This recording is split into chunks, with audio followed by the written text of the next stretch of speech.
Air pollution आज के समय की सबसे बड़ी समस्या है और इसका खामियाजा ना सिर्फ नेचर को भुगतना पड़ रहा है बल्कि इंसान भी इससे अछूता नहीं है। पर कनाडा ने अपने यहां पर एयर पोल्यूशन को कंट्रोल करने के लिए और CO2 की मात्रा को कम करने के लिए सन 2015 में दुनिया का सबसे बड़ा कार्बन कैप्चरिंग प्लांट अपने यहां पे इंस्टॉल किया है। इस कार्बन कैप्चरिंग प्लांट को बिग आई ब्लैक और बिल गेट्स की मदद से इंस्टॉल किया गया है।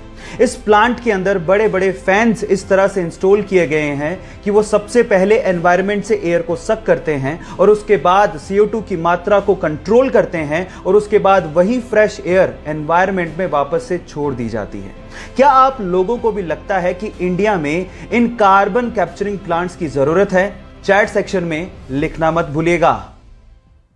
जब प्लेन क्रैश करने वाला हो तो क्यों ना सभी यात्रियों को अपना अपना पैराशूट दे दिए जाए ताकि वो अपनी जान बचा सके। फिर एयरलाइंस वाले ऐसा क्यों नहीं करते? उसके पीछे के 3 कारण हैं। पहला कारण, पैराशूट बहुत ज्यादा भारी होते हैं जिससे ईंधन की खपत बढ़ जाएगी और दूसरा, पैराशूट बहुत ज्यादा महंगे भी आते हैं। दूसरा, पैराशूट को चलाने के लिए इनिशियल ट्रेनिंग की जरूरत होती है जो कि जरूरी नहीं कि हर यात्री के पास हो।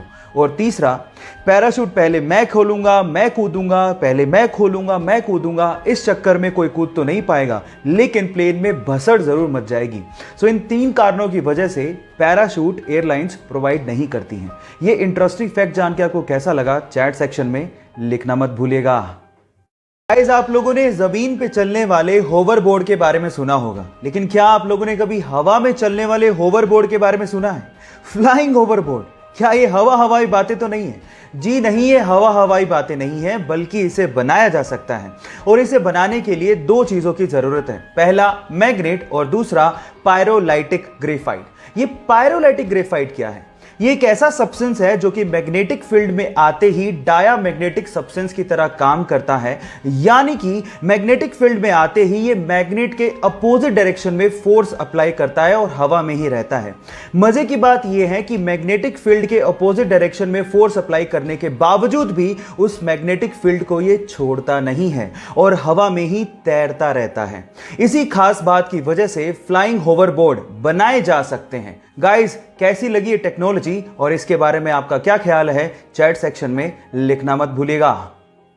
गाइस, आप लोगों ने एलोन मस्क का नाम तो सुना होगा। सदी के सबसे रेवोल्यूशनरी पर्संस में से एक उन्हें माना जाता है। उनके बारे में एक इंटरेस्टिंग फैक्ट बताता हूं। एलोन मस्क के बच्चे जिस स्कूल में पढ़ते थे उस स्कूल का रेटिफिकेशन सिस्टम एलोन मस्क को बिल्कुल पसंद नहीं था। इसीलिए अपने बच्चों की एजुकेशन के लिए उन्होंने खुद का ही एक स्कूल खोल डाला जिस स्कूल का नाम है एड एस्ट्रा। ये एक लैटिन शब्द है जिसका मतलब है टू द स्टार्स। मजे की बात यह है कि स्कूल में सिर्फ 14 यानी कि 14 बच्चे ही एनरोल्ड हैं और वो सारे के सारे बच्चे स्पेसएक्स एम्प्लॉइज के बच्चे ही हैं। क्या इसके पहले तक एलोन मस्क का ये इंटरेस्टिंग फैक्ट आप जानते थे? और अगर नहीं जानते थे तो चैट सेक्शन में लिखना मत भूलिएगा।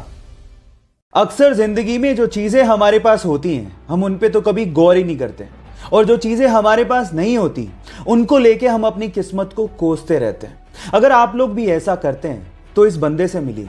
इस बंदे का नाम है मोरिस। पेशे से आर्टिस्ट है, बचपन से हाथ नहीं है, लेकिन उसने इस चीज को लेके कभी अफसोस नहीं किया बल्कि इन्हीं डिसेबल हाथों से वो उस लेवल की पेंटिंग बनाता है जो नॉर्मल हाथों वाला इंसान बनाने की सोच भी नहीं सकता।